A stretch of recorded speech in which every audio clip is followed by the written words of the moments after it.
श्वेता सिंह, शाम के 5 बजने वाले हैं और समय है दंगल का। आज का दंगल हरियाणा विधानसभा चुनाव में चल रही राजनीति को लेकर।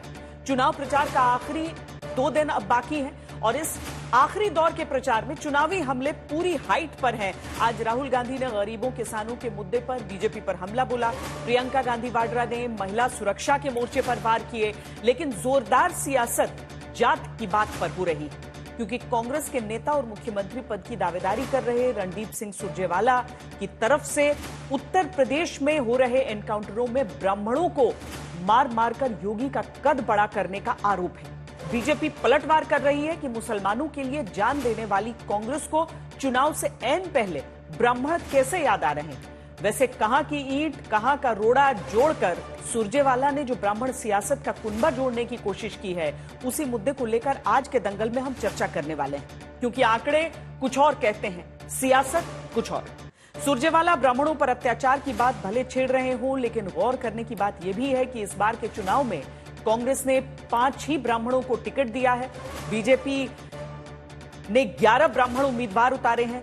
खैर, अब बात टिकटों से आगे वार पलटवार और अत्याचार तक पहुंच चुकी है। ऐसे में सवाल है कि क्या हरियाणा के चुनाव में इस बार फिर संविधान चलेगा या जात पर होगी बात। और हरियाणा की राजनीति में जाट बनाम गैर जाट की बहस में ब्राह्मणों की बात करके सुरजेवाला ने क्या बीजेपी के वोट बैंक में सेंध लगाने की कोशिश की है। ऐसे और भी कई सवालों पर आज के दंगल में चर्चा करेंगे। सबसे पहले ये रिपोर्ट देखते हैं।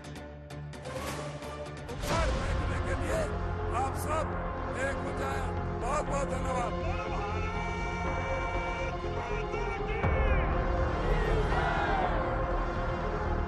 हरियाणा के चुनावी अखाड़े में घमासान मचा है।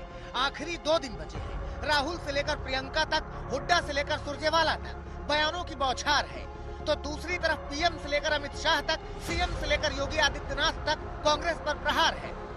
कांग्रेस के चुनावी तीरों में महिला है, किसान है, नौजवान है, पहलवान है, अडानी है और अब तो जाते जाते ब्राह्मण कार्ड भी है। तो बीजेपी के तर्कश में कांग्रेसी राज के भ्रष्टाचार है, दामाद है, दलाल है, खर्ची है, पर्ची है और अब तो मुसलमान और पाकिस्तान भी है। पहले सुनाते हैं कि वोटिंग से 2 दिन पहले प्रचार के मंच से कांग्रेस ने कैसे किया है बीजेपी पर डबल अटैक। अडानी जी के बारे में सोचिए, 24 घंटा उनके बैंक अकाउंट में धड़ाधड़ पैसा आता है और जितना ही पैसा उनके बैंक अकाउंट में सुनामी जैसे घुस रहा है, उतना ही पैसा आपके बैंक अकाउंट में से तूफान जैसे पैसा निकलता जा रहा है।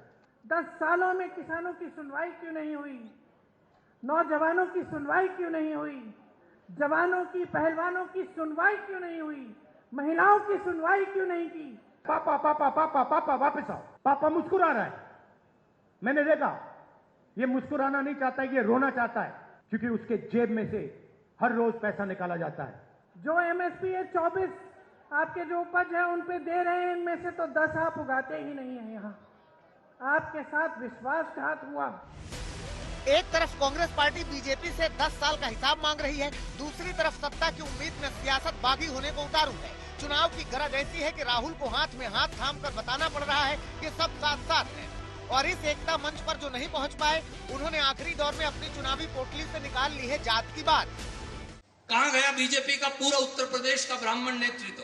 एक एक व्यक्ति को चुन चुन कर आदित्यनाथ ने मारा, क्योंकि सब जानते हैं ये नेतृत्व इस देश का सबसे बड़े प्रांत से आता है और वो उत्तर प्रदेश है। इसलिए अगर आदित्यनाथ को जिंदा रखना है तो ब्राह्मण समाज को मारना पड़ेगा। उनको मार कर उसके बाद उनकी राजनीतिक जो मार है, उसके बाद फिर आदित्यनाथ का कद बड़ा होगा। रणदीप सुरजेवाला बताएं कि मुसलमानों के लिए प्राण देने के लिए तैयार हो जाते हैं।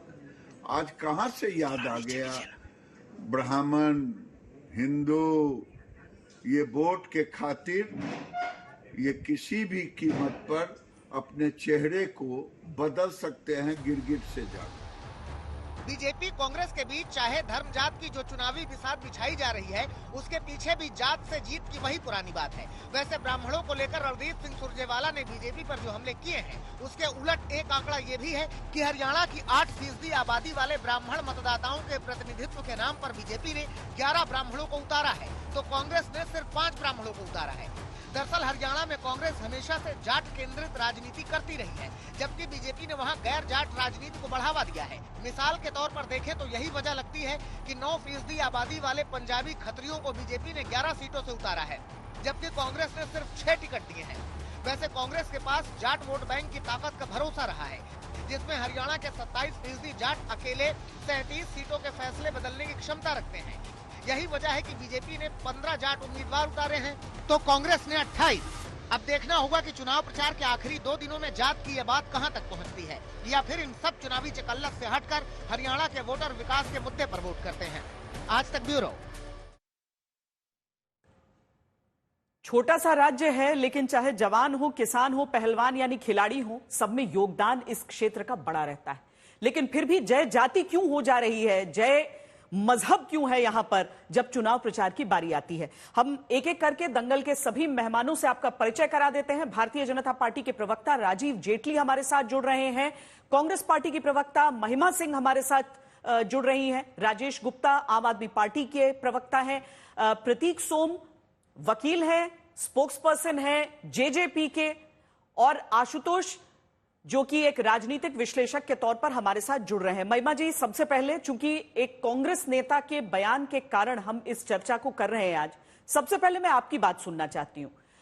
हालांकि मैं साथ में यह भी कहूंगी कि लोग मीडिया से भी यह सवाल पूछते हैं कि क्यों आप किसी क्षेत्र का वोटर की जातियां बताते हैं, क्यों आप बताते हैं कि किस पार्टी ने किस जाति के कितने उम्मीदवारों को उतारा। और यकीन मानिए हम भी प्रतीक्षा कर रहे हैं उस दौर की जब हमें ये बातें नहीं करनी हो, लेकिन घूम फिर कर बात वहां क्यों आ जाती है जब आप स्वयं, आपकी पार्टी खुद शुरुआत से विकास पर प्रहार कर रहे थे। आखिरी दौर में क्या कमी पड़ गई? जय हिंद। देखिए श्वेता जी, ये जो आप सवाल पूछ रही हैं, मुझे लगता है कि आए दिन अगर चर्चाओं को आप गौर से सुने, जहां पर भाजपा के जो प्रतिनिधि होते हैं, प्रवक्ता होते हैं, जब चर्चाओं में बार बार जात पात की बात कर रहे होते हैं, तो ये अफसोस की बात है कि उनसे ये प्रश्न नहीं उठाया जाता। जब भारतीय जनता पार्टी अपनी सहूलियत के हिसाब से कभी जातीय जनगणना की बात करती है चंद वर्ष पहले, फिर उसके बाद उससे मुकर जाती है, बार बार अपना जो स्थान है बदलती रहती है इस मुद्दे को लेकर के, तब उनसे ये सवाल नहीं पूछा जाता। जब बिहार के अंदर पहले जातीय जनगणना करने वाली जो नीतीश कुमार की पार्टी है उसका क्रिटिसिज्म होता है, उसकी आलोचना होती है, बाद में उन्हीं के साथ हाथ मिला लिया जाता है, तब उसकी आलोचना नहीं होती, तब उसके ऊपर प्रश्न नहीं खड़े किए जाते। लेकिन कांग्रेस पार्टी, जब वो जितनी आबादी उतना हक की बात करने वाली पार्टी, जब वो भाजपा की जो कूटनीतियां हैं, उनका जो अन्याय है उसकी तरफ इंगित करती है, तब जरूर इस बात का खेद सभी को होने लगता है। तो इसलिए सबसे पहले तो इस दोहरेपन की मैं आलोचना करती हूँ, निंदा करती हूँ। मुझे लगता है कि बड़े एक समानता से इस बात को देखा जाना चाहिए। कांग्रेस पार्टी का जो स्टांस है इसमें बिल्कुल स्पष्ट है। हमारे माननीय नेता प्रतिपक्ष राहुल गांधी जी लगातार इस बात को दोहराते रहे हैं कि जातीय जनगणना इस देश के अंदर एक एक्सरे की तरह उसका किया जाना जरूरी है, और उसी तरह से हम उसी संतुलन की बात कर रहे हैं। आज आपने राहुल गांधी जी का अगर भाषण सुना हो हरियाणा में, आज भी उन्होंने जब अफसरों की बात की, जब ये कहा कि 90 अफसर हैं, 100 रुपए में से सिर्फ 1 रुपए का जो निर्णय है वो कोई ओबीसी, एससी, एसटी का अफसर शायद कर रहा है, लेकिन बाकी सभी जो है उच्च जाति से आते हैं, तो ये बात क्यों ना की जाए, क्यों इस अन्याय को चुपचाप सहा जाए? श्वेता जी, इस बात का उत्तर तो हम सभी को ढूंढना भी होगा और देना भी होगा। नहीं, हम रणदीप सुरजेवाला के बयान पर, जो ब्राह्मणों को खासकर उन्होंने कहा है कि चुन चुन कर एनकाउंटर उनका किया जा रहा है उत्तर प्रदेश में, मैं उस पर आपकी राय जानना चाहती हूं कि कांग्रेस पार्टी तो अभी तक विकास और अग्निवीर ऐसे मुद्दों को उठा रही थी, क्या हो गया कि आखिरी लैप में, लास्ट लैप की इस लड़ाई में बात शुरू हो गई है जाति की? आप एक व्यक्ति विशेष के एक भाषण विशेष की बात कर रही हैं। मैं कांग्रेस पार्टी का जो औपचारिक स्थान है इस पूरी बात को लेकर के उसकी बात कर रही हूं। हालांकि व्यक्ति विशेष के भाषण विशेष में भी मुझे ऐसा लगता है कि अगर वो एक अन्याय की तरफ इंगित कर रहे हैं तो क्यों ना किया जाए। जब भारतीय जनता पार्टी तमाम तरह के हेट स्पीचेस करती है, तमाम तरह से टारगेटिंग करती है अनुसूचित, यही तो फर्क आप दिखाते, कांग्रेस पार्टी यही तो फर्क भी कहती है ना कि बीजेपी से उनका फर्क यही है कि वो देखिए नफरत की बात करते हैं, हम मोहब्बत की दुकान लगाते हैं। मैं लौटती हूँ आपके पास, लेकिन राजीव जी, एक मिनट श्वेता जी, ये फर्क बिल्कुल है, ये फर्क बिल्कुल है। लेकिन आप आज जहां राहुल गांधी जी की यात्रा हो रही है, वहां रणदीप सुरजेवाला जी की, रणदीप सुरजेवाला हरियाणा के बहुत बड़े नेता है महिमा जी, और बिल्कुल है, बिल्कुल जो है, इसमें जो बिल्कुल लोग है। वहां के हरियाणा के सोच रहे हैं कि कौन कौन मुख्यमंत्री हो सकता है, उसमें एक चेहरा उनका भी है। बिल्कुल कोई दो राय नहीं है, लेकिन मैं आपसे ये कह रही हूं, आप उनके इतने सारे भाषण में से, इतनी सारी बातों में से एक बात उठा करके उस पर चर्चा करेंगी, और आज की यात्रा में जो न्याय की बात हरियाणा में हो रही है, जिस विजय संकल्प की स्थायी मुद्दों की, स्थानीय मुद्दों की बात हो रही है, उसकी बात नहीं करेंगी, तो ये तो अन्याय हुआ ना श्वेता जी।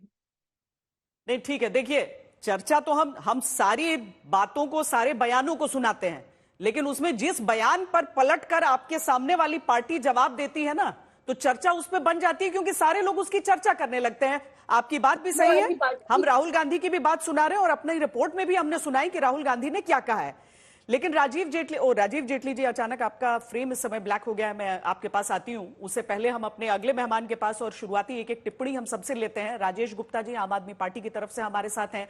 वैसे तो इंडिया गठबंधन यहां पर साथ में नहीं है आप, लेकिन ये जो बयानबाजी और ये जो राजनीति चल रही है, आप उससे सहमत हैं? देखिए श्वेता जी, इसमें दो तरीके की बातें हैं। जब हम जाति की बात करते हैं तो हम कहते हैं कि एक रिप्रेजेंटेशन की भी बात करते हैं कि जितने लोग हैं उनका रिप्रेजेंटेशन ठीक ठाक जरूर होना चाहिए। डेमोक्रेसी की एक ये मेन आधारशिला, एक फंडामेंटल चीज है कि जितने लोग हैं उनको उस हिसाब से रिप्रेजेंटेशन मिले। अगर बिहार के अंदर अगर आप तमिल के आदमी को कुछ बना दें तो ऑब्वियसली लोगों को ये बहुत बुरा लगेगा। तो जिसके जितने ज्यादा लोग हैं वो रिप्रेजेंटेशन हर पार्टी देती है, देना चाहिए। लेकिन दूसरी तरफ आप देखिए, हमने आतिश जी को जब दिल्ली की मुख्यमंत्री बनाया तो अरविंद जी ने इस बात को देखा कि उनकी सबसे बड़ी क्वालिटी क्या है। उनकी सबसे बड़ी क्वालिटी है कि वो एक पढ़ी लिखी महिला है, एक सुलझी हुई महिला है, बहुत लॉयल है जनता के प्रति भी, पार्टी के प्रति भी, अपने संगठन, अपने मुखिया के प्रति। तो सारी चीजें हमने देखी, क्योंकि जब तक आदमी खुद इस बात को महसूस नहीं करेगा कि वो जनता से जुड़ा हुआ है, तो वो मुख्यमंत्री या कोई नेता उतनी अच्छी तरीके से काम नहीं कर पाएगा। इन सब बातों कहने के बावजूद मैं ये भी कहूंगा कि कुछ पार्टियां जाति के नाम पे ही राजनीति करती है। जैसे आपने अपनी ओपनिंग कमेंट्स में बताया कि बीजेपी ने तो जाट वर्सेस राजनीति करी, जाट वर्सेस छत्तीस बिरादरी, ये इनका नारा था हरियाणा में। हरियाणा जिसके अंदर कभी झगड़ा नहीं हुआ, मैं मूल रूप से हरियाणा से आता हूँ, कभी जिंदगी में अंग्रेजों के टाइम पे जब दंगे नहीं हुए, एक शांत एरिया जहाँ दूध घी का खाना, वह नंबर 1 हरियाणा। हरियाणा देश सा में देश हरियाणा, वो नंबर 1 हरियाणा। जहाँ लोग शांति से रहते हैं, जहाँ खिलाड़ी एक से एक पैदा होते हैं, जहाँ जवान एक से एक पैदा होते हैं, जब किसानी के अंदर पूरे देश को जो अनाज देता है, नौजवान जहां पर नौकरी करने के लिए जब निकलता है तो उसके हाथ में और उसके दिमाग में दोनों में ताकत है। अगर आप दिल्ली में देखें तो पुलिस के अंदर, आप ट्रांसपोर्ट के अंदर आप देखेंगे तो आपको बहुत सारे हरियाणा के लोग दिखाई देंगे। तो इतना अच्छा प्रदेश जो इतने सारे मेडल लेके आता है, जबकि ये बिल्कुल भी बजट हरियाणा को नहीं देती है केंद्र सरकार, उस देश के साथ, उस प्रदेश के साथ में एक ऐसा सौतेला व्यवहार करना ठीक नहीं है।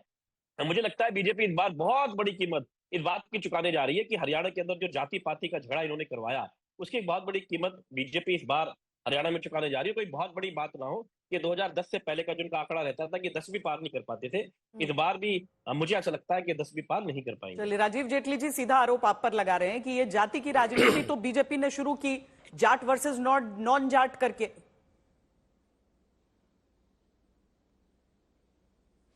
श्वेता, पहले तो मैं इस बात का जवाब दे दूं कि आपने जिसको व्यक्ति विशेष की जो आप टिप्पणी के ऊपर आज डिबेट कर रहे हैं, वो व्यक्ति विशेष का कहना क्या था पहले ये समझिए आप। वो व्यक्ति विशेष कहता है कि हम ब्राह्मणों की बात कर रहे हैं। मुझे हमारे तो घाव जो है ना वो हरे कर देती है कई बार कांग्रेस पार्टी। जब ये ब्राह्मण की बात करते हैं तो हमें पीवी नरसिम्हा राव साहब याद आ जाते हैं, जो लोगों की प्राण प्रतिष्ठा करवाते हैं ब्राह्मण। उस ब्राह्मण के पार्थिव शरीर को ये अपने यहां पर जगह तक भी नहीं देते हैं। कितना बड़ा अपमान ब्राह्मण का किया इन्होंने, इतना बड़ा अपमान, वो भी पूर्व प्रधानमंत्री, जो प्रधानमंत्री रहे हैं, ऐसे ब्राह्मण का अपमान करने वाले, उनको शर्म नहीं आई बोलते हुए। और आज देखिए इन्हीं की पार्टी के प्रवक्ता को उसको व्यक्ति विशेष कहना पड़ गया, जो इनकी पार्टी में अपने आप को मुख्यमंत्री पद का दावेदार मान रहे हैं, वो इनकी नजर में व्यक्ति विशेष है। तो आप ये सोचिए, जिस पार्टी के अंदर अपने नेता को ही व्यक्ति विशेष बोला जाए तो उसकी लीडरशिप कहां पर खड़ी होगी, इसका अंदाजा लगा लीजिए। कुमारी शैलजा है, बीच में नहीं प्लीज, कुमारी बीच में नहीं, भाषण सुना आपका मैंने अभी। मैं कह रहा हूं कि जब जिस पार्टी के अंदर एक नेता दूसरे नेता का नेतृत्व स्वीकार करने के लिए तैयार नहीं है, वो पार्टी, जनता कैसे उसको स्वीकार कर लिया। आप सोचिए, कुमारी शैलजा से पूछिए कि आप भूपेंद्र सिंह हुड्डा जी को स्वीकार करने के लिए तैयार हैं? बिल्कुल सीधे तौर पे ना कह रही हैं, और वो कह रही है मैं मुख्यमंत्री बनूंगी। भूपेंद्र सिंह हुड्डा जी से पूछिए क्या आप स्वीकार करेंगे?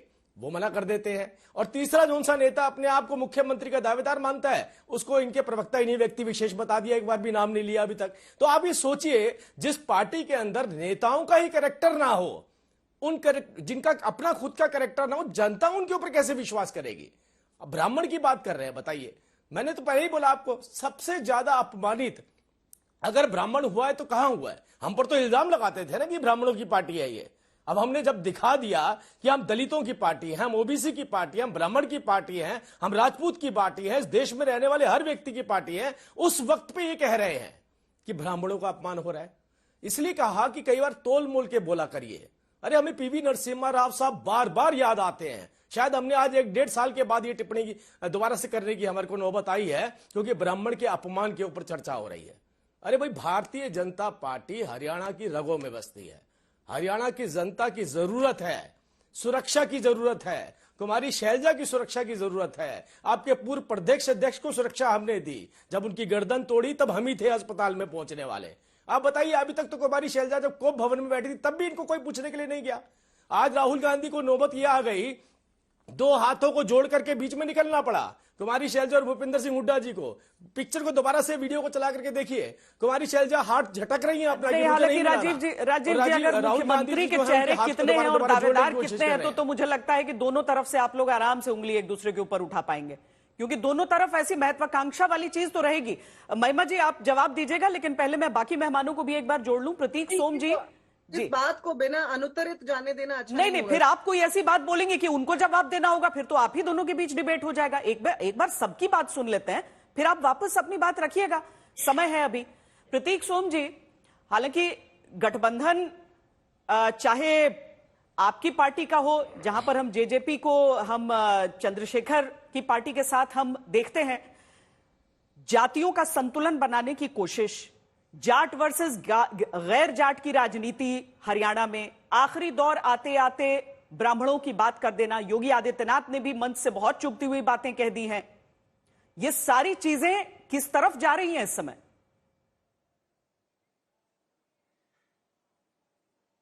श्वेता जी, अपना सबमिशन देने से पहले मैं एक व्यंग बोलना चाहूंगा। राम याद रहे, रावण भी रहे, भुलाई सिर्फ सीता जाती है। ये जो दोनों राष्ट्रीय पार्टी है, अगर आप इनका राजनीति का हरियाणा के अंदर इतिहास उठाकर देखेंगे तो इनका मेन एजेंडा होता है जाट नॉन जाट की पॉलिटिक्स। जो 35 और 36 बिरादरी का ये भारतीय जनता पार्टी एक नया एजेंडा लेकर आई है, और अब नूह और मेवात की घटनाओं के बाद जो धर्म के ऊपर जो तुष्टीकरण ये करना चाहते हैं, हरियाणा का वोटर ये जानता है कि ये सब विभाजनकारी षड्यंत्र है और कुछ भी नहीं है। आज हमारी पार्टी जब ये बात करती है, हमने किसी भी जाति के ऊपर एक भी स्टेटमेंट नहीं दी कि हम ब्राह्मण को उतार रहे हैं, हम दलित समाज के लीडर को उतार रहे हैं। हम युवाओं को मौका दे रहे हैं और हम मौका दे रहे हैं वुमेन को। हमारा बड़ौदा का कैंडिडेट दीपक 26 साल का एडवोकेट है, इंडियन नेशनल स्टूडेंट ऑर्गेनाइजेशन का लीडर है, यूनिवर्सिटी लेवल पे काम करता है। ऐसी एक राजनीतिक पौध को दुष्यंत चौटाला हरियाणा के अंदर लेकर आ रहे हैं, जो आने वाले 40 साल तक काम करेगी। ये आज का जमाना, श्वेता सिंह जी, आर्टिफिशियल इंटेलिजेंस की बात हो रही है और राजनीतिक पार्टियां बात कर रही है कि जाट नॉन जाट दलित समाज, इनकी आप स्टेटमेंट्स देखिए। कुमारी शैलजा जी को लेके हमारी इतनी बड़ी नेत्री है, ठीक है वो दूसरे पॉलिटिकल कैंप की हैं, लेकिन हाँ 4 लाख के मार्जिन से सिरसा से जीत कर आई है। उनके लिए जो स्टेटमेंट्स दी गई वो मतलब हम लोगों को भी शर्म आती है कि इतनी बड़ी लीडर होने के बावजूद कांग्रेस उनको किस तरीके से साइडलाइन कर रही है। और बीजेपी के जो विभाजनकारी टैक्टिक्स है, हरियाणा की जनता इनसे अब ऊब चुकी है, इसके अंदर कुछ नहीं बचा है। हाँ, दुष्यंत चौटाला जी जो नई तरीके की राजनीति लेकर आ रहे हैं, चंद्रशेखर जो साथ जुड़े हैं, मेरे को लगता है ग्राउंड पे हम बहुत कुछ चेंज करेंगे। और सिर्फ यही वाले चुनाव नहीं, हमारा जो गठबंधन हुआ है, हमने बोला है ये अगले 40 साल की राजनीति को डिफाइन करेगा, जिसमें हम युवाओं को आगे लेकर जाना चाहते हैं और वुमेन रिप्रेजेंटेशन लेकर आना चाहते हैं। तब जब हम सत्ता में थे तो 50% जो महिलाओं को हमने पंचायती राज में आरक्षण दिलाया।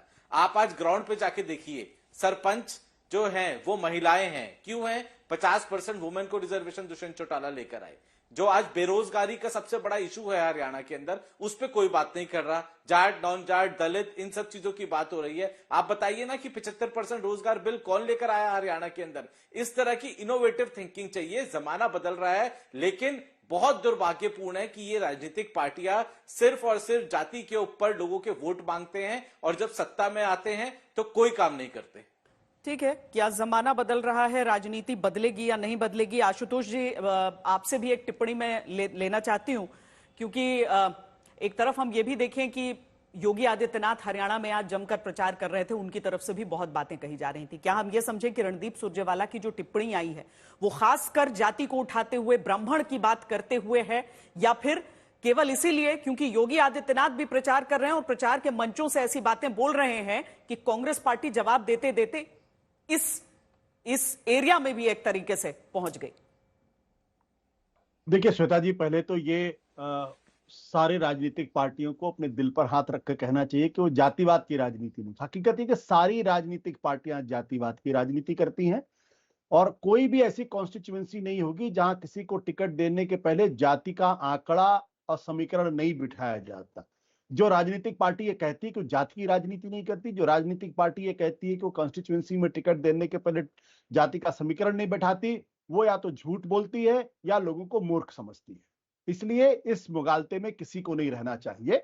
हकीकत यही है इस देश की कि जाति एक बहुत बड़ा इशू है, बहुत बड़ा मुद्दा है और पूरी देश की राजनीति और यहां तक कि समाज की पूरा जो सामाजिक ताना बाना है उसी के इर्द गिर्द चलता है। जहां तक आपने जिक्र किया उनका, सुरजेवाला साहब का, उन्होंने ब्राह्मण की बात की है। मुझे लगता है कि कांग्रेस पार्टी आज की तारीख में कहीं ना कहीं भारतीय जनता पार्टी को उस दिशा से थोड़ा भटकाने की कोशिश कर रही है जहां भारतीय जनता पार्टी जाट बनाम रेस्ट की राजनीति करने की कोशिश कर रही है। और यह भारतीय जनता पार्टी का कोई नया नहीं है। 2014 के बाद से उनको इस बात का अंदाजा था कि हरियाणा की पॉलिटिक्स में जाट बिरादरी एक ऐसी बिरादरी है जो बीजेपी से शायद नहीं जुड़ पाए और इसलिए उन्होंने रेस्ट ऑफ जो दूसरी जातियों के लोग थे उनको अपनी तरफ जोड़ने की कोशिश की। इसका अगर आपको उदाहरण देखना होगा तो जब जाटों का आंदोलन चल रहा था, आरक्षण का आंदोलन चला था, उस वक्त उनका रवैया आपने देखा होता तो आपको पूरी तरीके से इस बात का अंदाजा होता। आज की तारीख में भी 2014 के बाद से उन्होंने खट्टर साहब को मुख्यमंत्री बनाने के पीछे की भी रणनीति यही थी। कैप्टन अभिमन्यु को भी बनाया जा सकता था लेकिन उन्होंने नहीं बनाया, क्योंकि उनको मालूम है कि जो जाट वोट है वो कहीं ना कहीं कांग्रेस के पास जाता है या फिर देवीलाल की विरासत वाली पार्टी जेजेपी या इंडियन नेशनल लोकदल में जाता है। तो उसको कहीं ना कहीं काट के तौर पे देखने की कोशिश की जा रही है। मैं फिर इस बात को दोहरा देता हूं कि जो राजनीतिक पार्टी ये कहती है जात की राजनीति नहीं कर रही, या तो वो झूठ बोल रही है, जनता को मूर्ख या बेवकूफ समझती है। संगीत रागी जी, आप भी अपनी शुरुआती टिप्पणी दें इस मुद्दे पर। रणदीप सुरजेवाला का जो बयान आया है, हरियाणा का जो चुनाव प्रचार का आखिरी दौर है, उसके बीच में क्या इतना आवश्यक था जाति की बात को भी उठा लेना? देखिए, मुझे लगता है कि रणदीप सुरजेवाला जी बहुत अच्छी तरीके से जानते हैं कि जातिवाद एक ऐसी चीज है या जाति की राजनीति ऐसी चीज है जो कांग्रेस पार्टी को हमेशा बेनिफिट करती है। लेकिन यहाँ सबसे दिलचस्प बात यह है कि यहाँ पर कांग्रेस पार्टी के अंदर ही जाट बनाम ब्राह्मण कहीं हो जाए, इसकी ज्यादा संभावना है और वही होता हुआ मुझे दिख रहा है। फिर भी ये कहना मुझे बहुत दुखी एक चीजें करती हैं कि पॉलिटिकल पार्टियां जो हैं ये भाई एक तरफ तो कहती हैं कि हम जातिवादी राजनीति नहीं करते हैं, लेकिन जातीय राजनीति को पूरा धार देती है। कि पूरा कांग्रेस पार्टी का जो ये जातीय जनगणना का मामला था, ये पूरी देश को जातीय राजनीति को धार देने के लिए ही तो हुआ था। एक तरफ आप एक छोटी कैटेगरी है जिसको हम जाति की कैटेगरी है, उसको तो हम कह देते हैं कि वो कॉमनल नहीं है, वो बड़ा सेकुलर हो जाता है और हम देखते हैं जातीय मंच खड़े हो जाते हैं। दूसरी तरफ यदि वही रिलीजन एक बड़ा छतरी जहां पर होता है उसको हम कम्युनल घोषित कर देते हैं और कहते हैं तो कंजर्वेटिव पॉलिटिक्स है। यहाँ की भी बात करें तो देखिए, ये मान लेना कि हरियाणा का पूरा ये जाटलैंड है, ये एक प्रकार की अभिव्यक्ति पिछले 70 साल के अंदर ऐसी बनाने की कोशिश की गई है। 70 साल तो नहीं कहेंगे, पंजाब के विभाजन के पश्चात, लेकिन वहां पर 27% से ज्यादा तो जाट लोग हैं नहीं। बाकी जैसे ही जाट मुख्यमंत्री बार बार वहां पर आते रहा है तो स्वाभाविक है कि नॉन जाट के बीच में एक चीज रहा है कि एक जाति विशेष जो है वहां पर दबंगई करता है, चाहे वो ब्राह्मण हो चाहे नन जाट हो, उनमें एक प्रकार की भावना जरूर ये रही है। और ये कारण नहीं रहा है जो आशुतोष कह रहे हैं कि भारतीय जनता पार्टी को जाटों का समर्थन नहीं है। यदि भारतीय जनता पार्टी को जाटों का समर्थन नहीं होता तो भारतीय जनता पार्टी पश्चिमी उत्तर प्रदेश में इतना अच्छा प्रदर्शन नहीं करती, राजस्थान के चुनाव में इतना अच्छा प्रदर्शन नहीं करती, और हरियाणा में 10 की 10 सीटों जीत करके नहीं लाती। तो ये कहना कि भारतीय जनता पार्टी के जाटों का समर्थन नहीं है और भारतीय जनता पार्टी जाट बनाम नॉन जाट की राजनीति करती है, मुझे इसमें आंकड़ों के आधार पर इस तथ्य को साबित नहीं किया जा सकता है। रही बात कि इस चुनाव के अंदर मुझे लगता है कि भारतीय जनता पार्टी से ज्यादा जो कला है वो कांग्रेस पार्टी के अंदर है। शैलजा जी चाहे सुरजेवाला जी, दोनों ये हुडा जी के नेतृत्व को स्वीकार करने के लिए आज के दिन में तैयार नहीं है, और वो शुद्ध और शुद्ध जाट की राजनीति है जिसे हुडा जी अंजाम देना चाहते हैं। ठीक है, चलिए महिमा जी बहुत आरोप लग गए हैं कांग्रेस पार्टी पर। मैं चाहूंगी कि आप वो सारे जवाब दें, और खासकर ये भी जो कुमारी शैलजा को लेकर जो आप पर आरोप अभी अभी लगाया है जेजेपी के प्रवक्ता ने, प्रतीक सोम जी ने, कि उनकी इतनी वरिष्ठ नेता होने के बावजूद उनकी बात नहीं। अब क्या सचमुच में जो जाट पॉलिटिक्स का आरोप आप पर लगाया जा रहा है, पार्टी पर लगाया जा रहा है, उसी कारण यह है कि न तो रणदीप सिंह सुरजेवाला को एक्नॉलेज किया जाएगा, न कुमारी शैलजा को एक्नॉलेज किया जाएगा, ताकि भूपिंदर सिंह हुड्डा एक चेहरा तो है, वो पहले भी रह चुके हैं वहां पर, अभी भी हैं और सबसे प्रबल दावेदार भी हैं, लेकिन क्या उसके पीछे का कारण, ऐसा कहने के पीछे का कारण कांग्रेस की जाट पॉलिटिक्स पर अतिरिक्त भरोसा है? श्वेता जी, एक मशहूर शायर है नवाज देवबंदी, और वो कहते हैं कि प्यासों की बस्ती में शोले भड़का कर फिर पानी को महंगा करना पड़ता है।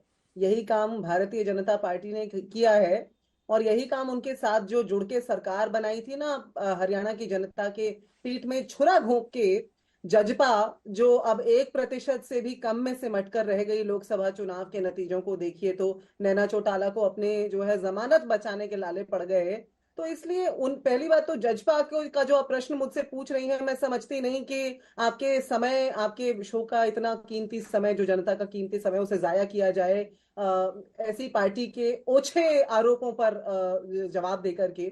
दूसरी बात ये कि भाजपा के प्रवक्ता जो बात कह रहे हैं वो ये पहले तो सबसे पहले बताएं भारत की जनता को कि पीवी नरसिम्हा राव का अंतिम संस्कार उन्होंने किया था क्या, उनकी पार्टी ने किया था क्या? और अगर नहीं तो चुप करके बैठे, दोबारा इस बात के बारे में बात ना करें।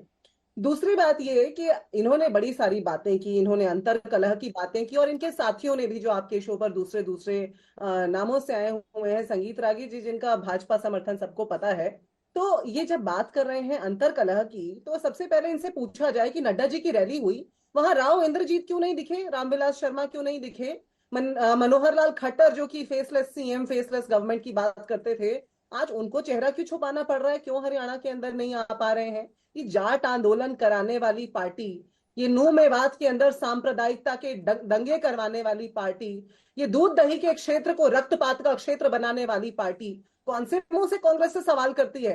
कांग्रेस ने तो इस प्रदेश को हरित प्रदेश, और आज जिन बातों के लिए जाना जाता है ना हमारा प्रदेश, गर्व से कांग्रेस ने वो विकास की यात्रा पे जारी किया इस प्रदेश को। वो उस यात्रा का जो पराकाष्ठा है वो होने जा रही है इस बार 2024 में, जब कांग्रेस चुनकर आएगी। पहले तो 10 में से 5 सीटों से इनका सफाया कर ही चुके हैं हम लोकसभा में, और अब आप देखेंगे विधानसभा में जब कांग्रेस वापस सत्ता पर काबिज होने जा रही है, 36 बिरादरी का मुख्यमंत्री बनने जा रहा है, जैसा राहुल गांधी जी ने बताया, महिलाओं का, किसानों का, जवानों का जो सम्मान होने जा रहा है, जिस सम्मान की ललकार आज प्रियंका गांधी जी ने लगाई और राहुल गांधी जी ने लगाई, तो ये जो भारतीय जनता पार्टी है ना, ये उस समय जो है जो काटो तो खून नहीं वाली स्थिति में जाने वाली है। तो इसलिए उसकी जो आतुरता है वो आज इनके चेहरे पर स्पष्ट दिखाई देती है। हरियाणा की जनता जजपा के झूठ को भी, इस सांप्रदायिकता की नू मेवात की बात अभी जजपा के प्रवक्ता कर रहे थे, मैं तो बहुत हैरान हो रही थी, क्योंकि जब नू मेवात के अंदर सांप्रदायिकता हो रही थी, दंगे हो रहे थे, ये लोग चुपचाप बैठे थे। जब किसान आंदोलन हो रहा था, दुष्यंत चौटाला किसान आंदोलन को बीमारी कह रहे थे, किसानों को तरह तरह की बातें कह रहे थे। इन लोगों को कुछ हरियाणा की जनता के हित में आज कुछ भी कहने का अधिकार नहीं है। भाजपा के पास तो अपनी रिपोर्ट नहीं है दिखाने को 10 साल की, इसलिए छींटाकशी पर उतरे हुए हैं। तो इसलिए श्वेता जी, सारी बात का लब्बो लुभाव ये है कि ये वो लोग हैं जिन्होंने हरियाणा की जनता के साथ विश्वासघात किया, चाहे वो मेरे दाएं बैठे हो इस फ्रेम में या बाएं बैठे हो। और ये हरियाणा की जनता अपना मन बना चुकी है, इन्हें खदेड़ना है, इनकी खाट खड़ी करनी है। राजीव जेटली जी रिस्पॉन्ड करें। प्याज की तरह फोड़ देंगे, एक बात तो हम भूल गए थे। कई बार ये कांग्रेस ही याद दिलवाती है हमें। मामन खान मेवात से आने वाले इनके विधायक ये कह रहे थे कोई मेवात में आए तो प्याज की तरह फोड़ देंगे। ये धमकी दी गई थी पूरे हरियाणा प्रदेश के हिंदुओं को कि हमारे मेवात के अंदर आप लोगों की एंट्री नहीं है। ये अच्छा याद दिलाया। अभी मामन खान ने दोबारा बोला है इस बात को कि अगर हमारे यहां पर कोई आया या हम उनका हिसाब करेंगे। सोचिए कि कांग्रेस पार्टी के विधायक सीधा सीधा धमकी दे रहे हैं। किसको धमकी दे रहे हैं? हरियाणा में रहने वालों को धमकी दे रहे हैं। तो ऐसी पार्टी का जो नेता जो एक तरफ धमकी देता हो और वहां पर आप बात करें कि आप लोगों ने मेवात के अंदर बड़ा सुरक्षा थी, बहुत अच्छा एनवायरमेंट था, बहुत अच्छा माहौल था, भारतीय जनता पार्टी ने खराब कर दिया। एक टिप्पणी आई किसी कांग्रेसी लीडर की उनकी खिलाफत में कि भाई आप लोग इस प्रदेश के अंदर इस तरीके की स्टेटमेंट कैसे दे सकते हैं? आप कैसे प्याज की तरह फोड़ सकते हैं किसी को? किसी की हिम्मत है प्याज की तरह फोड़ने में? इसीलिए मैंने बोला प्रदेश की जनता को सुरक्षा की गारंटी केवल भाजपा दे सकती है। और कांग्रेस के विधायक अगर आप ये बात कह रहे हैं तो इसका मतलब भूपेंद्र सिंह हुड्डा जी का आशीर्वाद लिए हुए हैं, राहुल गांधी का आशीर्वाद लिए हुए हैं, प्रियंका वाड्रा ने आपको आशीर्वाद दिया इस बात के लिए कि आप धमकाइए हिंदुओं को, हरियाणा के अंदर धमका करके रखिए। अगर ये धमकी ना दी होती तो मुझे लगता है इनके ऊपर ये शोभा देती ये बातें जो आज करी है इन्होंने। मुझे तो याद भी नहीं था, मैं भूल गया था कि कैसे कैसे धमकाया हम सब लोगों को इन्हीं के विधायक ने, मामन खान ने। अब बात मुद्दे की यहां पर यह आती है, हम तो बार बार चुनौती देते हैं कांग्रेस पार्टी को। अरे कोई एक बात तो ऐसी लेके आइए किसानों पर, जवानों पर, खिलाड़ियों पर, पहलवानों पर, एक ऐसी बात जो उस आपकी 10 साल की सरकार ने हमसे बेहतर करके दिखाया। और 40-50% नीचे हैं आप। किसी भी चीज को उठा लीजिए, आप किसी भी चीज को उठा लीजिए, किसान के मुआवजे को उठा लीजिए, प्रोक्योरमेंट को उठा लीजिए। अरे हम तो 24 फसलों पर एमएसपी देते हैं, ये गारंटी देने की बात कर रहे हैं। और वहां खटाखट कर्नाटका इंतजार कर रहा है आपका, वो खटाखट हिमाचल इंतजार कर रहा है आपका। हिमाचल के मुख्यमंत्री ने तो चूल्हा खरीद लिया है, आप गैस सिलेंडर देने की बात कर रहे हैं। वो लकड़ियां उठा करके लेके आ रहे हैं कि मैं अपनी तनख्वाह नहीं लूंगा क्योंकि ऐसे वायदे किए थे जो पूरे नहीं कर पा रहा हूं। उन्होंने घर में सिलेंडर हटा दिया घर से, और आप हरियाणा में कह रहे हैं हम 500 रुपए में सिलेंडर देंगे। अरे वहां तो सिलेंडर खींच लिया आपने अपने मुख्यमंत्री से भी। आम जनता का क्या हिसाब होगा इसका अंदाजा लगाइए। तो मैं इसीलिए बोल रहा हूं, अगर खटाखट करना है तो पहले कर्नाटका की फ्लाइट पकड़िए। अरे यहां से बस पकड़ के जाइए पहले शिमला, हिमाचल प्रदेश, अपने मुख्यमंत्री को कुछ चंदा दीजिए कि भाई आप लोगों ने ऐसी नीतियां बनाई थी जिसकी वजह से आपका ये हाल हो गया, सत्यानाश हो गया। वो कह रहे हैं ना कि यहाँ पर प्रदेश के अंदर यहाँ पर गैर जाटों का समर्थन की बात कर रहे हैं, लेकिन देखिए यूपी में क्या किया है ब्राह्मणों के साथ, तो वो तो इसी का एग्जाम्पल देकर कह ही रहे हैं।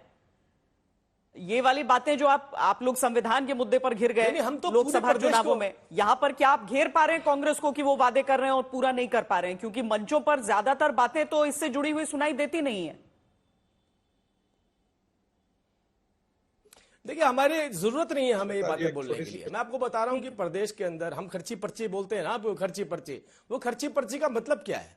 खर्ची पर्ची का सीधा सीधा मतलब है, इनके विधायक बोल रहे हैं 50 वोट लाइए एक नौकरी पा जाइए। अब बच्चों ने स्कूल जाना छोड़ दिया, कॉलेज जाना छोड़ दिया, अब वो सोचते हैं यार क्या पढ़ के फायदा क्या है? 50 वोट का जुगाड़ कर रहा है, उसके बाद नौकरी मिलेगी। ठीक है महिमा जी, ये कह रहा है कि अगर किसी को 50 नौकरी देनी होगी तो मैं 100 नौकरी दूंगा। जी महिमा जी अपनी बात रखिए, फिर मैं राजेश गुप्ता जी कुछ कहना चाह रहे हैं। जी इतनी जो लंबी लंबी बातें कर रहे हैं भाजपा के प्रवक्ता, जो झूठों की झड़ी लगाई है यहाँ पर उन्होंने। सबसे पहली बात तो नूह मेवात की जो ये बात कर रहे हैं और सांप्रदायिकता की बात कर रहे हैं, मुझे पिछले साल का वो मंजर याद है श्वेता जी, जब बजरंग दल के कहने पर पूरे प्रदेश के अंदर दंगे हुए। मैं कुरुक्षेत्र जिले से संबंध रखती हूँ, हमने अपनी आंखों के सामने, मैंने पूरे जीवन भर में कुरुक्षेत्र के शांति प्रिय जिले के अंदर ऐसा माहौल नहीं देखा था जो पिछले साल देखा। यहाँ पर फल की रेहड़ी लगाने वाले एक व्यक्ति की रेहड़ी को आग लगा दी गई, और अगले दिन जब उसने श्री राम हिंदू फल वाला की उसके ऊपर लेबल लगा लिया, उसके बाद आज तक बेचारा वो फल की रेहड़ी लगाकर खड़ा हुआ है। ऐसा ही मंजर पूरे हरियाणा में। वो पूछ रहे हैं कि क्या कांग्रेस के नेताओं ने उस बयान की भर्त्सना की, क्या निंदा की? जी एक मिनट, आप ये बताइए ना, बजरंग दल के वो जो आरोपी थे और बजरंग उन नामाकुल लोगों के नाम तो मुझे जो है वो लेने की जरूरत नहीं है आपके शो के ऊपर। बजरंग दल के, हिंदू परिषद के ऐसे बहुत सारे लोग जो इस तरह के दंगों में, गौ हत्या में, अभी हाल ही का एक मसला है जिसे दबाया गया इस सरकार के द्वारा, ये बताइए ना उनके बारे में क्या कार्रवाई की गई? बजरंग दल के उन आरोपियों को हरियाणा सरकार गिरफ्तार नहीं कर पाई, राजस्थान जाकर के उनकी गिरफ्तारी हुई। नहीं, तो फिर इसलिए भारतीय क्या जनता पॉलिटिक्स यही होगी कि उसका दाग ज्यादा गहरा है? ऐसे नहीं होगा ना भाई। इस बात का भी जवाब देते चलिए। आप कह रही हैं कि स्पष्टीकरण हर बात की जरूरी है ना, तो इस बात का भी जवाब देते चलिए कि उस समय क्या निंदा की कांग्रेस पार्टी ने? 1966 में हरियाणा बना था। 1966 से लेकर आज तक यहाँ जो दंगे हुए और जो सांप्रदायिकता हुई वो पिछले 10 वर्ष में भाजपा के राज में, भाजपा की देखरेख में हुए, पूरे जिम्मेदारी से कह रही हूं। और जिस तरह की बातें ये क्या सोचते हैं कि ये वहां जाकर के सांप्रदायिकता करेंगे और वहां के विधायक जो है वो चुपचाप हाथों पे हाथ धरकर बैठे रहेंगे? तो इसलिए इनको इन्हीं की भाषा में अगर जवाब दिया और ये कहा कि अगर यहाँ दंगाइयों को लाए तो फिर बर्दाश्त नहीं होगा, फिर हम कानूनी कदम उठाने पर मजबूर होंगे। अब वो कौन सी भाषा में कहा गया, जिस भाषा में इन्हें समझ आता था, चलिए आपको ठीक लग रहा है वो कहना। चलिए राजेश जी अपनी बात रखिए। देखिए, मैं ये कहना चाहूंगा कि योगी जी जो कि सन्यासी हैं, विद ड्यू रिस्पेक्ट, उन्होंने इस बात को कहा कि मैं एक राजपूत हूँ और मुझे अपनी जाति के ऊपर घमंड है। ये आप द प्रिंट के अंदर या मैंने आज तक के अंदर भी सुना है, आप जाके देख सकते हैं। तो योगी जी तो सन्यासी हैं। तो मैंने फिर कहा कि जाति का रिप्रेजेंटेशन अगर हो, उसकी कैलकुलेशन हो, ये होनी चाहिए, सबको रिप्रेजेंटेशन देना। दूसरी बात में, आपके दोनों राजनीतिक विश्लेषक बैठे हैं, मैं ये कहना चाहूंगा रागी जी को तो मैंने ये बात कह दी, इसकी जो योगी जी वाली मैंने बात बताई, जो बता रहे हैं कि जातियों के ऊपर लोग बांटते हैं। आशुतोष जी भी दिल्ली के अंदर चुनाव लड़े थे। वो जिस सीट से चुनाव लड़े थे वो सीट है जो अग्रवाल समाज के सीट मानी जाती है। उसमें जो तीनों कैंडिडेट बीजेपी, आम आदमी पार्टी, कांग्रेस के थे वो अग्रवाल समाज के थे, इस बार भी हैं। तो उसमें रिप्रेजेंटेशन देने में कोई दिक्कत मुझे यहाँ पे दिखाई नहीं देती। और जैसी आधी बात महिमा जी ने मेरी कर दी है कि राजीव जी शायद जानते रही है, मैं भाई साहब को न्योता देना चाहता हूं। मैं बिल्कुल मेवात के पास वाले गांव से, मेरा गृह क्षेत्र सोना है। कभी आजादी से पहले भी जहां दंगे नहीं हुए वहां पे इन्होंने सुनियोजित तरीके से इस बार दंगे कराने की प्लानिंग करी। हम लोगों का व्यापार है उन लोगों से, वो हमसे व्यापार करते हैं, बात करते, काम करते। आज तक मैंने ऐसी बातों को नहीं सुना जैसी बातें ये वहां पे कराने की कोशिश कर रहे हैं, क्योंकि इनको बताने के लिए कुछ नहीं है। 832 स्कूल इन्होंने मर्जर के नाम पे बंद कर दिए। 1032 स्कूल इन्होंने प्राइवेट की मान्यता रद्द कर दी। बच्चे घूम रहे हैं कि उनकी आगे पढ़ाई का क्या होगा। सावे वाले बयान तो किसी भी तरफ से दिए जाए उतने ही बुरे होते हैं ना। कोई भी किसी भी समाज को, किसी भी समुदाय के लिए आप नहीं कह सकते। मैं बिल्कुल मानता हूँ, मैं इनको श्वेता जी बिल्कुल मानता हूँ कि ये इस तरीके की राजनीति देश के लिए, और मैं कहता हूँ हरियाणा के लोगों की आखिरी बात कह रहा हूँ, हरियाणा के लोग बहुत, एक मिनट आखिरी बात कह रहा हूं, राम राम बहुत ज्यादा कहते हैं और बीजेपी को हरियाणा के लोगों ने कह दिया कि भाई मारी राम राम, मारा पीछा छोड़ो, मारी राम राम। चलिए नतीजों के साथ उसका वो भी सामने आ जाएगा। लेकिन प्रतीक जी ये बताइए कि दुष्यंत चौटाला जी ने हमसे ही एक इंटरव्यू में कहा कि मैं एक युवा नेता हूं, मुझे जातियों में मत घसीटिए। लेकिन कांग्रेस पार्टी सीधे सीधे कह रही है कि जेजेपी के पास अब कोई आधार ही नहीं बचा है। जो विरासत थी वो पूरी तरीके से खत्म है। बाकी जातियां तो छोड़िए, जाट भी आपके साथ अब नहीं है। श्वेता जी, जो महिमा जी ने मिस इन्फॉर्मेशन कैंपेन चलाया, पहले तो उस पर बता दूं, ये मिंट का आपके आगे रख रहा हूं। Deputy CM Dushyant Chautala blames VHP rally organisers, promises appropriate action. सत्ता में रहते हुए वीएचपी जो एक विंग माना जाता है बीजेपी का, उसको डायरेक्टली ब्लेम करा, एफआईआर कराई, जो लोग परपेट्रेटर्स थे उनको अरेस्ट कराया। He is a leader with a spine. वो इस तरह का लीडर नहीं है कि जब आप सत्ता में थे तो किसानों के 25,000 एकड़ को किस तरीके से एक सीएलयू की इंडस्ट्री बनाई गई और हर खाली आदमी गुड़गांव, फरीदाबाद के अंदर, चंडीगढ़ में दुकान खोलकर बैठ गया था कि जी सीएलयू करा देता हूं। ऐसे नेता हमारे यहां पे नहीं है। जो पहलवानों की ये बात कर रहे हैं, बबीता फोगाट को हरियाणा की खेल नीति के हिसाब से डीएसपी बनाना था। 7 साल हाईकोर्ट के अंदर लड़ाई लड़ी श्वेता जी। उसके बाद जब वो बनकर आई तो भूपेंद्र सिंह हुड्डा ने बोला कि इंस्पेक्टर बना दिया, क्या वो कम था? ये इन लोगों की राजनीति है। अगर वो दुष्यंत चौटाला को ब्लेम कर रहे हैं तो उनको ग्राउंड पे, धरातल पे नहीं पता। दुष्यंत चौटाला ने सिर्फ और सिर्फ सत्ता के अंदर वो इसलिए गए क्योंकि वो बेरोजगारी को खत्म करना चाहते थे, 75% रोजगार कानून लाना चाहते थे, महिलाओं को पंचायत में बिठाना चाहते थे, 50% वुमेन रिजर्वेशन बिल लेकर आए, बैकवर्ड क्लासेस को 8% रिजर्वेशन लेकर आए, और 4.5 साल जब तक हम रहे एक भी स्कैम, ये जो CLU माफिया गैंग जो इनके टाइम के चलते हैं, एक एक प्रवक्ता यहाँ पे जानता है, आप एक भी बता दीजिए कि मैं इतने दिनों से डिबेट कर रहा हूं। चलिए ठीक है, हम तो उम्मीद करते हैं कि लोग जो अभी तक जो चल रहा है उसमें विकास के मुद्दे को सबसे प्रमुखता से देखेंगे कि 10 साल बीजेपी की सरकार ने किया या नहीं, और कांग्रेस की सरकार क्या कर सकती है, और उस हिसाब से निर्णय लेंगे। जेजेपी भी वहां पर फाइट में है, आम आदमी पार्टी है, सब है वहां पर, ठीक है। उस हिसाब से वो सोचें, अपने भविष्य के हिसाब से सोचें, और हम उम्मीद करते हैं सैद्धांतिक ही सही उस हिसाब से सोचा जाएगा। VHP को लेकर जो बात अभी कही है संगीत रागी जी ने, मैं चाहूंगी कि आप उस पर एक बार रिस्पॉन्ड अगर करना चाहते हैं, और आप पर भी एक निजी टिप्पणी रही है। देखिए, सबसे पहली बात तो कि BHP कोई सांप्रदायिक संगठन नहीं है, और भारतीय जनता पार्टी का आनुषंगिक संगठन तो है ही नहीं। जिनको जानकारी नहीं है वो अपनी जानकारी दुरुस्त कर लें। दूसरी बात कि जो लोग विश्व हिंदू परिषद के बारे में ऐसी टिप्पणी करते हैं, उनकी चोंच जो है वो इस्लामिक सांप्रदायिकता पर बंद क्यों हो जाती है? नूह और मेवात को एक मिनी पाकिस्तान के तौर पर खड़ा कर दिया, उसका पाप और ऐसा दोष किस पर जाता है? ये कांग्रेस पार्टी पर जाता है। BHP से ज्यादा तो जहर जो है, जिसके बारे में BHP को जो कह रहे हैं सांप्रदायिकता संप्रदाय, इस देश में सबसे ज्यादा जहर। संगीत रागी जी, समय इतना ही है। आशुतोष जी बहुत छोटे में अगर आप अपनी बात आखिर में क्लोजिंग कमेंट्स जी। देखिए श्वेता जी, किसी ने इस बारे में चर्चा नहीं की कि पिछले 10 सालों के अंदर हरियाणा जो है वो बैंकरप्सी के कगार पे पहुंच गया है। 70,000 करोड़ का डेट उसके ऊपर था। आज की तारीख में तकरीबन 2,80,000 का कर्जा है। Debt to GDP ratio 16 point something था 2014 में, और आज वो 26.1 पहुंच गया है। इस पर किसी भी राजनीतिक पार्टी ने ना तो कोई चर्चा की है और ना इसके बारे में कोई बातचीत की है। ठीक है, इस पर भी पर जनता वहां पर रहकर अपने जीवन को लेकर क्या निर्णय लेती है, सारी राजनीतिक पार्टियां और उनकी बातें सबके सामने हैं। 2 दिन का प्रचार अभी बाकी है। बहुत बहुत धन्यवाद आप सबका इस चर्चा में जुड़ने के लिए। देश और दुनिया की तमाम खबरों के लिए आप देखते रहिए आज तक।